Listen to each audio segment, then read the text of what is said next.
मैं ऋचा गुप्ता ओहाम पिक्चर की प्रोड्यूसर हूँ, जो ओहाम 26 मई को सिनेमाज में आ रही है। और मेरे साथ 3 बहुत अच्छी बैकबोन्स हमारी इस मूवी की मेरे साथ खड़े हैं। सबसे पहले मेरे डायरेक्टर अंकित हंस, हमारे music director Vijay Verma ji, and हमारे एसोसिएट डायरेक्टर मुकुल वर्मा जी। मुझे ये कहा गया है कि मैं इनसे क्वेश्चंस पूछूं, और प्रोड्यूसर हूँ, पूछ तो सकती हूँ कैसा कैसा कैसे कैसा हुआ, क्या नहीं हुआ।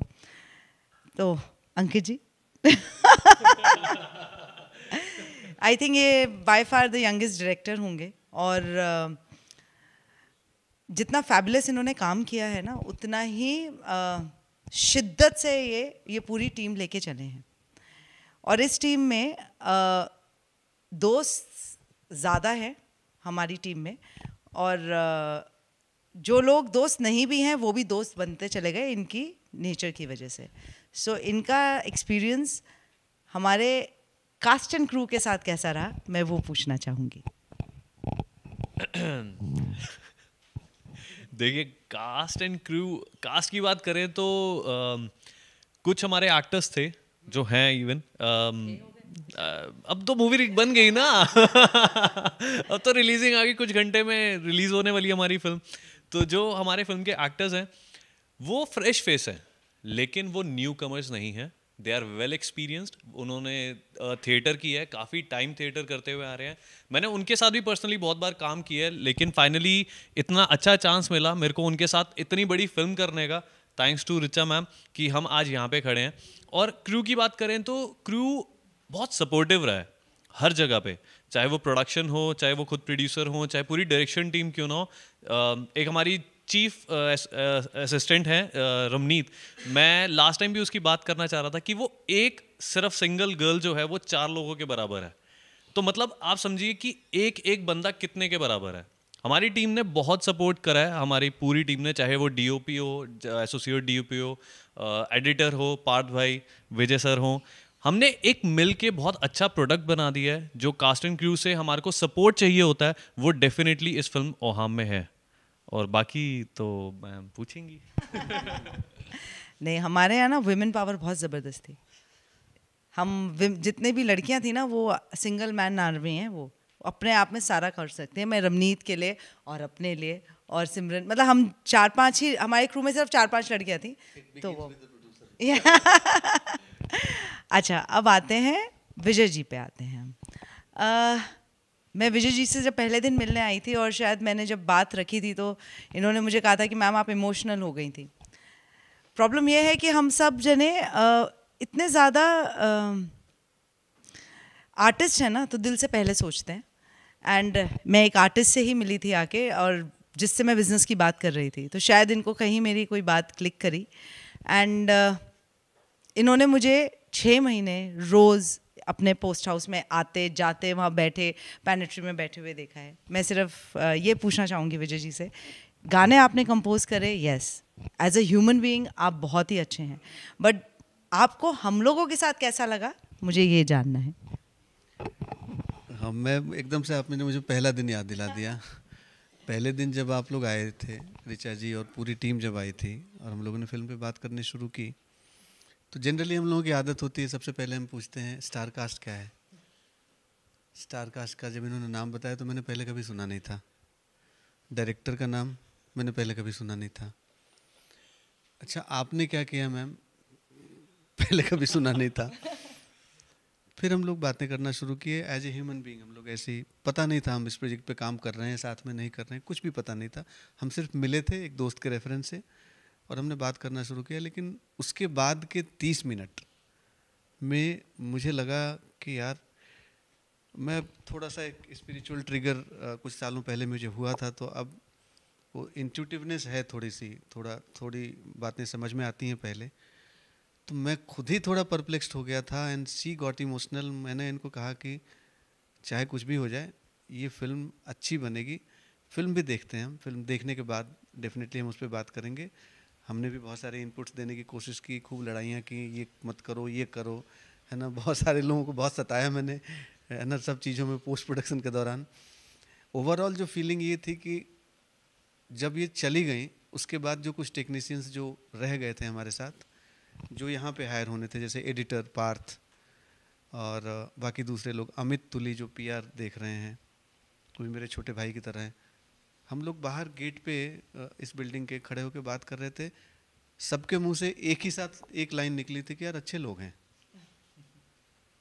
आधा काम समझिए वहीं हो गया था, क्योंकि मैं थोड़ा समय लेके आपको ना क्रिकेट का एक किस्सा सुनाता हूँ। 83 वर्ल्ड कप की शायद बात है ये। चेतन शर्मा एक बॉलर थे, इंडिया के पहले बॉलर जिनको हैट्रिक मिला था वर्ल्ड कप के किसी लीग मैच में। पहला बॉल डाला, विकेट मिल गया, दूसरा बॉल डाला, विकेट मिल गया, तीसरे बॉल के पहले कपिल पाजी के पास गए जो कैप्टन थे मैदान में, और उन्होंने पूछा कि पाजी कुछ आइडिया दो, क्या करूं, हो सकता है हैट्रिक हो जाए, नेवर नो। तो कपिल पाजी ने कहा, देख सामने जो बैट्समैन है ना, वो तेरी हर गुगली खेलने में सक्षम है, तो तू ना गुगली मत डालियो, सीधी बॉल डाल, विकेट मिलेगा। मुझे वो लाइन ना कभी भूलती नहीं है, चेतन शर्मा का वो इंटरव्यू कभी भूलता नहीं। मेरे पास कहीं कटिंग रखी होगी, इनको देख के मुझे लगा ये लोग सीधी बॉल डालने वाले लोग हैं, इनको विकेट मिलेगा। और ये बात मैं आज रिलीज पे है, कुछ घंटों बाद फिल्म रिलीज होने वाली है, मैं फिर कह रहा हूँ इनको विकेट मिलेगा। Thank you. क्या बात है, विकेट लेके ही जाएंगे हम लोग, वो किल्ली बोलते हैं ना वो चीज़। नेक्स्ट मैं मुकुल जी पे आती हूँ। मुकुल जी ने जितना सपोर्ट इस मूवी को किया है ना, क्योंकि हम सब फर्स्ट टाइमर हैं और मुकुल जी बहुत एक्सपीरियंस्ड हैं। ये मेरे से डेफिनेटली उम्र में छोटे होंगे, लेकिन इनके लिए इतनी इज्जत है कि मैं सच में मैं हमेशा मुकुल जी ही बोलती हूँ। इन्होंने हर इतने शांत स्वभाव का आदमी होना और इतनी मुश्किल सीट संभालना, एक डायरेक्टर को संभालना जो नहीं क्योंकि यंग ब्लड होता है, सब चीज़ होता है, यहाँ से हम एकदम से ट्रिगर हो जाते हैं, कभी कभी हम बिल्कुल शांत हो जाते हैं, कभी हमें यही नहीं पता लगता कि हम आगे क्या स्टेप उठाएं। इन्होंने उस चीज़ को किस तरीके से हैंडल किया है, मैं उसके लिए बहुत थैंक यू हूँ मुकुल जी, क्योंकि ये एक ब्रिज थे हम सब के बीच में। कुछ कुछ चीज़ें होती हैं, नहीं एज ए डायरेक्टर अगर हम पोस्ट को देखें तो हम पोस्ट में जाके उस ओहदे को जाके हम डायरेक्टली कुछ नहीं बोल सकते, तो बीच के जो हमारा एक ब्रिज था वो मुकुल जी थे। और ब्रिज का क्या काम होता है कि सारा वेट लेके चलना है दो जनों के बीच में। सो आपका वो वेट वाला सफ़र कैसा रहा मुकुल जी? खैर मेरा सफ़र आसान था, क्योंकि मेरे साथ में जो काम कर रहे लोग थे वो मेरे पुराने दोस्त भी थे, उनके साथ में एक अच्छा बॉन्ड भी था, और सबसे पहली बात सभी के सभी ना बहुत एक अच्छे इंसान थे। ये चीज़ एक बहुत मैटर करती है। मेरी पुरानी एक टीम है जिनके साथ में हमने ये फिल्म बेसिकली बनाई है। जो मेरे इस फिल्म के डीओपी है वो मेरे साथ पिछले 7 साल से काम कर रहे हैं। जो साउंड में रिकॉर्डिस्ट थे ऑन लोकेशन, जो प्रोडक्शन हेड थे, ये सब लोग मेरे साथ में 6-7 साल पहले जुड़े हुए लोग हैं। और तो ये लोग इतने सालों से जुड़े ही इसलिए क्योंकि कहीं ना कहीं वो सब अच्छे इंसान थे। एंड देन रिचा मैम से जब मुलाकात हुई, अंकित जी ने मेरी मुलाकात कराई इनसे कि इस तरह का एक प्रोजेक्ट है, हम उसे इनिशिएट करना चाहते हैं। तो बेसिकली अच्छे लोग मिले दूसरे अच्छे लोगों से और एक बहुत अच्छा एक सफ़र हुआ, इसलिए मुझे तो कोई परेशानी नहीं हुई। और तब इससे ना ट्रस्ट करने में बहुत आसानी होती है। तो बेसिकली शूट करने में, प्रोडक्शन में, प्रोड्यूस करने में और हर सब डिपार्टमेंट का जब आपस में एक ट्रस्ट होता है तो बहुत आसान हो जाती है चीज़ें करना। सब कहते हैं कि ऑपोजिट्स अट्रैक्ट, लेकिन यहाँ पर जैसे अभी इन्होंने बोला ना कि सब अच्छे लोग जुड़ते चले गए, हम चुंबक की तरह सब जने चिपकते चले गए और हमने ओहाम बना दी। ये हुआ। अब ये तो थी हमारी कैमरे के पीछे की टीम। अब कैमरे के आगे की टीम पे आते हैं हम, अपने कास्ट पे। ये जो पीछे खड़े हैं मेरे, उनको वो उनकी लंबाई इतनी ज़्यादा है कि कैमरा एडजस्ट नहीं कर पा रहा सर, है ना? हाँ जी। वरुण सूरी, हृदय सिंह और दिव्या मलिक। मैंने एकदम राइट नेम लिए, नहीं तो मैं हमेशा कैरेक्टर्स बोलती हूँ। नहीं, मेरे पास ना शब्द नहीं है, क्योंकि इन तीनों के भी ऑडिशंस हुए थे। ऐसा नहीं कि हम इन्हें पहले से जानते हैं या कुछ है या कुछ है। बिना ऑडिशंस के इस मूवी में कोई नहीं आया। और एक्चुअली में ये ऑडिशंस हमने रखे हुए हैं ताकि हम उसको BTS में दिखाएं आप लोगों को कि कैसे ऑडिशंस हुए थे। मैं अंकित को जानती थी, वरुण को जानती थी, हृदय को नहीं जानती थी पहले। बाद में इन लोगों ने मुझे मिलवाया इससे, and as a person, as and human being, इतना फैबुलस इंसान है कि ना आप बिना बोले बहुत कुछ बोल जाता है। वो एक स्टोरी टेलर की बहुत बड़ी न्यूआंस है।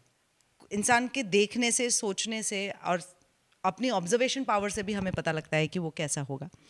सो मैं हृदय की बात करती हूँ और हृदय से क्वेश्चन पूछती हूँ। एक जो भूख होती है ना आर्टिस्ट की, वो आँखों में नज़र आती है और वो चीज़ उसकी एक्टिंग में नज़र आती है। यही चीज़ मुझे हृदय में नज़र आई कि कहीं किसी को एक रास्ता तय करना है ना, तो उस रास्ते पे चलना है। तो इन्होंने मुझे क्यों चुना उस रास्ते पे चलने के लिए?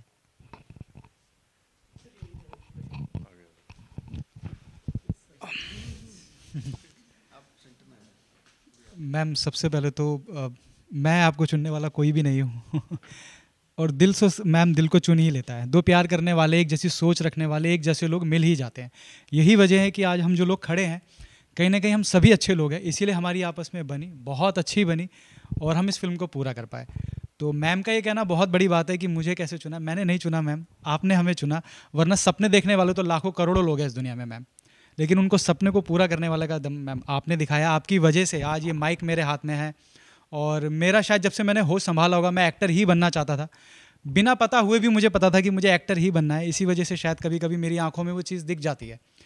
और मैं अकेला भी नहीं हूँ दुनिया में ऐसा जो एक्टर बनना चाहता है। बट मैम सीरियसली मुझे नहीं लगा था कि आप इस फिल्म को जो हमने सोचा था इस लेवल तक लेके चले जाएंगी कि जहाँ पर मैं आपके साथ खड़ा हूँगा, अपने दोस्तों के साथ खड़ा हूँगा और विजय सर के साथ खड़ा हूँगा। Ma'am thank you so much ma'am. नहीं, थैंक यू तो है, लेकिन थैंक यू मैं भी करूँगी क्योंकि सीरियसली कह रही हूँ, मैं आप लोगों के लिए एक बहुत ज़बरदस्त एक्टर लेके आ रही हूँ। इनकी एक्टिंग में इतनी जान है कि आप देख के मेरी बात को टिक करेंगे। अब हम वरुण जी पे आते हैं। ये एक थिएटर आर्टिस्ट हैं और इन्होंने बहुत मुझे ना अपने कृष्ण के एक्ट्स और वो सब बहुत दिखाए हैं, सुनाए भी हैं। अगेन मैं वही बात है कि भूख, इंसान की भूख उसको कहीं पहुंचाती है, उसको पाने की जो लालसा होती है ना, और वो शायद जाके कहते हैं ना दिल से कोई चीज़ मांगो तो हमेशा मिलती है वो चीज़। शायद इनके साथ वो चीज़ हुई है। ये जितने इनका जो किरदार है ना वो पुलिस वाले का ज़रूर है, लेकिन वो हमें पुलिस वाला बहुत सौम्य चाहिए था, बहुत ज़्यादा। वो बात बात पे चीज़ें नहीं फेंकता, बात बात पे मारता नहीं है, बात बात पे गाली नहीं देता है। तो इनकी जो वो क्वालिटी थी, इसलिए ये यशवंत के लिए चुने गए। ठीक बोला ना डायरेक्टर साहब, है ना? मैं आपसे ये पूछना चाहूँगी, अगर आपको इस मूवी में पुलिस वाले का रोल नहीं मिलता, बहुत सारे कैरेक्टर्स हैं, तो आप कौन सा कैरेक्टर करना चाहते हैं? सबसे पहले तो थैंक यू मैम, आपने ये प्रोजेक्ट हमें दिया, मतलब मुझे, अंकित और हृदय को, क्योंकि हम 2010 से हम तकरीबन तीनों साथ में हैं और अलग अलग अपनी स्ट्रगल, अपना अपना संघर्ष जारी था अलग अलग फील्ड में, नॉट इन एक्टिंग ओनली। लेकिन जब हम सब अलग अलग फील्ड में थे, लेकिन हमें एक्टिंग ने ही जोड़ के रखा हुआ था और हम इतने टाइम से काम कर रहे थे, छोटे बड़े अच्छे बुरे जैसा भी काम था हम कर रहे थे और हम सरवाइव कर रहे थे। सडनली उस समुंदर के अंदर हमारी छोटी सी नाव को आपने एक बड़े से जहाज के को बनाकर हमें सहारा दिया और हमें ये मूवी दी, इसके लिए दिल से थैंक यू मैम। और रही बात किरदार की, मुझे ना पर्सनली चेतन किरदार बहुत पसंद था क्योंकि वो दोस्ती वाला किरदार था और मैंने बचपन से लेके जितनी भी मूवीज़ देखी ना, और जो मुझे पर्सनली पसंद है वो दोस्ती के ऊपर ही पसंद है, चाहे मुकद्दर का सिकंदर हो, शोले हो, और जितनी भी बच्चन जी की मोस्टली मूवीज़ रही। फिर उसके बाद बहुत सारी ऐसी मूवी थी, अंदाज अपना अपना, हेरा फेरी, ऐसी बहुत सारी मूवीज़ हैं जो मुझे बहुत पसंद है। दोस्ती एक बहुत अच्छा फैक्टर रहता है मेरी लाइफ में, रहा है। तो मुझे चेतन किरदार बहुत पसंद था, लेकिन उस चेतन किरदार में इतने लेयर्स हैं, उसको निभाना भी आसान नहीं था। तो मुझे यशवंत ही बेटर लगा। और ये इसके ऊपर जिसने सबसे ज़्यादा काम किया वो अंकित हंस ने किया है और हृदय ने किया है। इस यशवंत किरदार की एक सबसे अच्छी बात यह है कि ये हर एक की नज़र में अलग अलग था कि यशवंत ऐसा होना चाहिए, वैसा होना चाहिए, वैसा होना चाहिए। अब मुझे कन्फ्यूज़न हो रही थी कि ये कैसा यशवंत होना चाहिए, क्योंकि जब भी कहानी सुनते हैं तो हम अपने दिमाग में एक इमेज बना लेते हैं कि एक कैरेक्टर बना लेते हैं, ये कैरेक्टर तो ऐसा होगा, या मैं करूँगा तो मैं ऐसे करूँगा। तब मेरी अंकित से बात हुई, बहुत देर तक बात होती थी, जूम कॉल होती थी कि हमें ऐसा चाहिए, वैसा चाहिए। हमने वर्कशॉप किया, तो वर्कशॉप में बहुत सी चीज़ें निकल के आई सामने कि यार इसको ऐसा करता है, वैसा करता है। इसके छोटे छोटे जो हरकतें हैं वो सारी अंकित की देन है। अगर आपको किरदार पसंद आता है तो अंकित की वजह से आता है, नहीं पसंद आता तो वो मेरी गलती है, क्योंकि मैं उतने अच्छे से कर नहीं पाया जितना अच्छे से अंकित ने मुझे बताया, अगर आपको पसंद नहीं आता तो। और दूसरी बात मैम, जो टीम आपने सिलेक्ट की, जो भी कैमरे के पीछे, कैमरे के आगे, बहुत बेहतरीन टीम थी। एक तो यंग टीम थी, या यंग दिल से टीम थी, जैसे आप हैं, विजय सर हैं, यंग है, दिल से बहुत यंग है, दिल से बहुत यंग है, क्योंकि वो जज्बा, वो जुनून, वो है आज भी, वो भूख अभी भी है, ठीक है, कि हमें नया प्रोजेक्ट करना है या हमें ये प्रोजेक्ट करना है और हमें इस तरीके से करना चाहिए, तो वो जज्बा हमसे ज़्यादा इनके अंदर है। मुकुल भाई हो गए, इनको बहुत नॉलेज है। दिव्या हम में से सबसे छोटी दिव्या है हमारे में, और दिव्या का अलग ही जोन चलता था, लेकिन हम सबको जोड़े रखा उसने अपनी हरकतों से, अपनी बातों से, जो भी सेट पे होती रहती थी। एक कैरेक्टर और है बख्शी, राम चावला ने वो निभाया, वो बहुत ही बेहतरीन कैरेक्टर है। आप देखेंगे, आपको मूवी में बहुत मज़ा आएगा। और मैम, इन सब मोतियों को इकट्ठा करके एक तार में जोड़ने के लिए शुक्रिया, थैंक यू। ये आपको इनकी बातों से पता लग गया होगा, ये हमारी मूवी के ना लिरिसिस्ट भी हैं और स्क्रीन प्ले भी इन्होंने लिखा है, तो इनके पास शब्दों का भरमार है और वो इन्होंने हमारे सामने रखा। और जहाँ तक रही दिल से यंग होने वाली बात, हम कैमरे में ही पूछ लेते हैं, हम दोनों साथ में खड़े हैं, कौन बड़ा लग रहा है बताओ? नहीं, थैंक यू सो मच। रिया, दिव्या, इस लड़की की जो खासियत है वो सिर्फ मैं ये बताना चाहती हूँ कि हमने बहुत लड़कियों का ऑडिशन किया, जो सबसे लास्ट में जो जिसके ऊपर टिक हुआ था ना, मतलब मूवी शुरू कर दी थी हमें, और हमारे पास हमारी हीरोइन नहीं थी, क्योंकि हमें कोई पसंद ही नहीं आती थी। एक से एक सुंदर लड़कियां हमने देखी, एक से, मतलब जैसे शादी के लिए लड़कियां देखते हैं ना, ऐसे देखी। लेकिन हमें सुंदर, एक सेकेंडरी बात था, हमें एक्टर चाहिए था। तो एक रिया का ऑडिशन अंकित लेके आया कि मैम मुझे लगता है ना ये लड़की, आई थिंक, देखो आप इसको ऑडिशन देखो। रोता हुआ ऑडिशन था, रो रही थी उसके अंदर, लेकिन जो फीलिंग हमें उस कैरेक्टर में चाहिए थी वो रिया में हमें दिखी।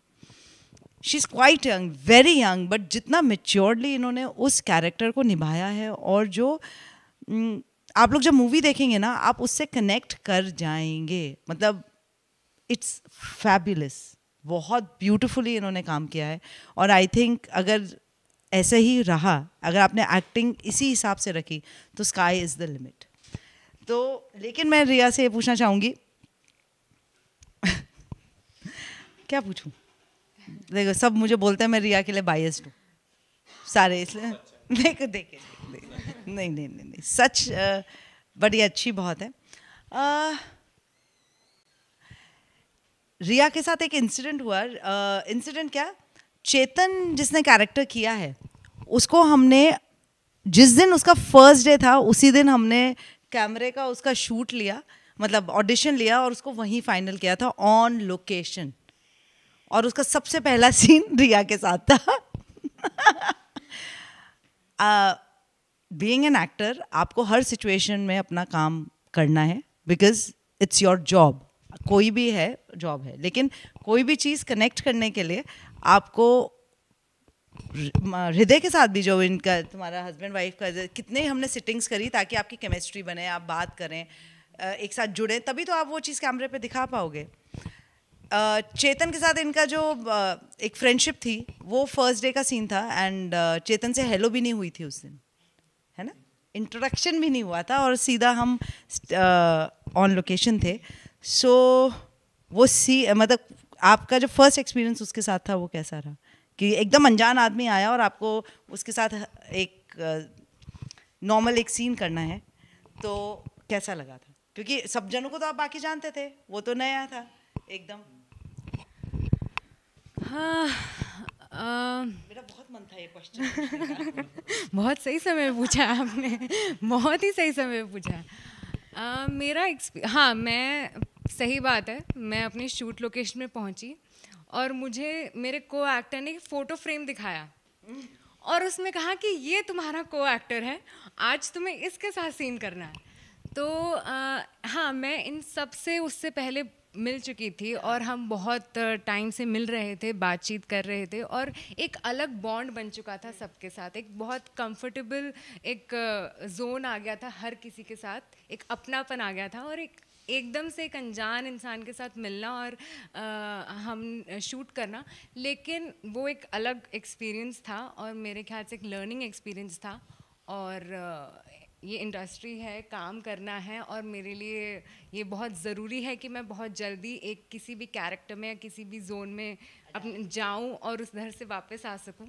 और ये मेरा पहला प्रोजेक्ट है और मैंने इतनी दुनिया नहीं देखी, ना ही मैं लोगों की मुझे पहचान है, लेकिन मुझे इन सब पे ट्रस्ट था. मुझे यहाँ पे आई फील ग्रेटफुल कि मुझे ये इतने अच्छे लोग मिले और मुझे इन पे ट्रस्ट था. और मुझे पता है कि मैम ने अगर किसी को चुना है ना, और अगर मैम कह रही हैं कि ये सीन करो और ऐसे करो और तुम कर सकती हो, और तो मुझे इन पे ट्रस्ट था.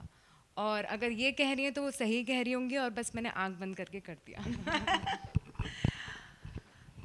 एक सिर्फ लास्ट चीज़, हम सब आप लोगों का 26 मई को थिएटर्स में वेट करेंगे ऑन 70mm. आप लोग प्लीज़ अपने आइए, फैमिली के साथ आइए, ताकि आप लोग इस कहानी का मज़ा ले सकें, इस स्टोरी टेलिंग को जो हम लोगों ने पिरो के आपके सामने रखा है, आप लोग उसको सराहा सकें.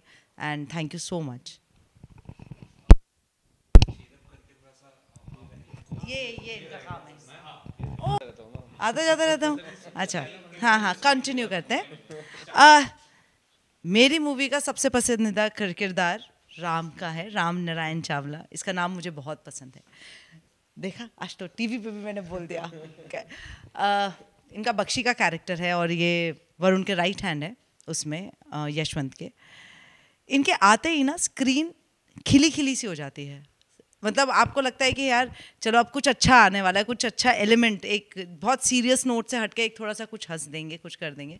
ये रियल लाइफ में भी वैसे ही हैं और इन्होंने वही किरदार इस पे निभाया. नहीं, आप सबको हंसाते भी रहते हैं. इनका ऑडिशन हुआ था और कितना मतलब मैं आपको बता नहीं सकती. उस दिन हमने इतने ऑडिशंस लिए थे, एक सिर्फ यही थे जो ऑडिशन में पास हुए थे उस दिन. याद है ना? और लेकिन उस ऑडिशन की कैसे तैयारी कराई गई थी, मैं वो जानना चाहती हूँ.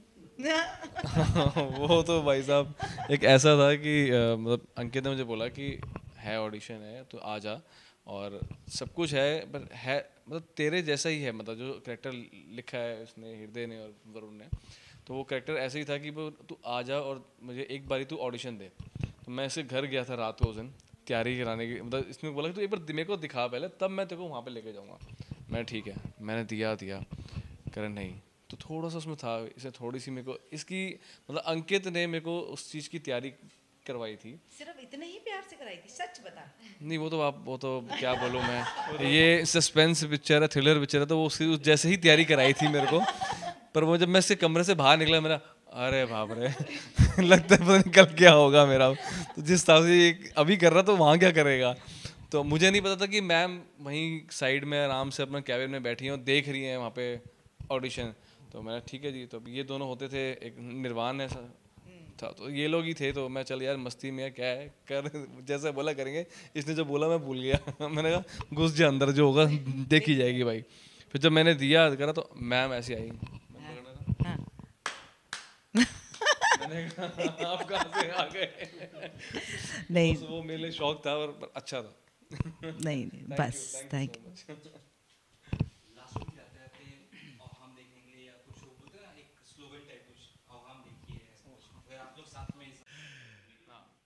हाँ, तो 26 मई 2023 को ओहाम आ रही है सिनेमा हॉल में। तो जानने के लिए जरूर सिनेमा हॉल में आए, ओहाम है क्या?